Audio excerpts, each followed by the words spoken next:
সদ্য সমাপ্ত ২০২৬ বিশ্বকাপের ফাইনালে স্পেনের কাছে হারের পর মেসির ভবিষ্যৎ নিয়ে নানা জল্পনা শুরু হয়।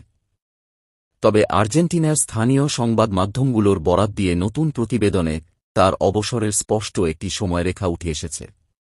আর্জেন্টিনার জার্সি গায়ে আর কোনো বিশ্বকাপে দেখা যাবে না লিওনেল মেসিকে। তবে এখনই তিনি আন্তর্জাতিক ফুটবলকে বিদায় জানাচ্ছেন না, দলের একটি মসৃণ পালাবদল বা ট্রানজিশন নিশ্চিত করতে আগামী কয়েক মাস খেলা চালিয়ে যাবেন। এরপরই আনুষ্ঠানিকভাবে বর্ণাঢ্য ক্যারিয়ারের ইতি টানবেন ৩৯ বছর বয়সী এই মহাতারকা। প্রতিবেদনে বলা হয়েছে, লা আলবিসেলেস্তেদের হয়ে আবারও বিশ্বকাপ খেলার কোনো পরিকল্পনা মেসির নেই। তবে হুট করেই তিনি বুট জোড়া তুলে রাখছেন না। জাতীয় দলে নতুন খেলোয়াড়দের মানিয়ে নেওয়ার সুযোগ করে দিতে তিনি আরও কিছুদিন খেলা চালিয়ে যাবেন এবং নিকট ভবিষ্যতেই আন্তর্জাতিক ফুটবলকে বিদায় জানাবেন।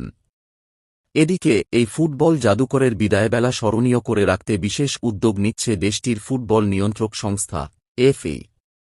ক্রীড়া বিষয়ক সংবাদ মাধ্যম বিইন স্পোর্টস জানিয়েছে, মেসির জন্য একটি জাঁকজমকপূর্ণ ও হাই প্রোফাইল বিদায়ী ম্যাচের পরিকল্পনা করছে এফএ। এর মাধ্যমে আর্জেন্টিনার ফুটবল ইতিহাসের সর্বকালের সেরা এই তারকাকে রাজকীয়ভাবে বিদায় জানানোর সুযোগ পাবেন ভক্তরা।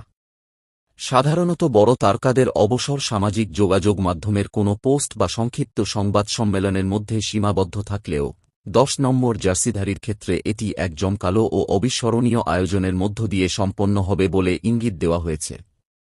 এর আগে ২০২৬ বিশ্বকাপে ৩৯ বছর বয়সেও দারুণ ছন্দে ছিলেন মেসি। বয়সকে পাত্তা না দিয়ে পুরো আসরে ৮টি গোল ও ৪টি অ্যাসিস্ট করে টুর্নামেন্টের দ্বিতীয় সর্বোচ্চ গোলদাতা হন তিনি। কিন্তু স্পেনের কাছে হারের পর নিজের ভবিষ্যৎ নিয়ে কোনো মন্তব্য করতে অস্বীকৃতি জানান মেসি। ওই সময় দলের কোচ লিওনেল স্কালোনি জানিয়েছিলেন, মেসির জন্য জাতীয় দলের দরজা সবসময়ই খোলা থাকবে। আন্তর্জাতিক ফুটবলে লিওনেল মেসির পথচলা ছিল নানা উত্থান পতনে ভরপুর। ক্যারিয়ারের একটা পর্যায়ে এসে টানা বেশ কয়েকটি টুর্নামেন্টের ফাইনাল হেরে তীব্র সমালোচনার মুখে পড়েছিলেন তিনি। তবে সেই ব্যর্থতার বৃত্ত ভেঙে আর্জেন্টিনাকে ফুটবল ইতিহাসের অন্যতম সফল এক যুগে প্রবেশ করান এই ফরোয়ার্ড। তার নেতৃত্বেই আর্জেন্টিনা ২০২১ সালের কোপা আমেরিকা, ২০২২ সালের ফিনালিসিমা, ২০২২ বিশ্বকাপ এবং ২০২৪ সালের কোপা আমেরিকার শিরোপা জয় করে।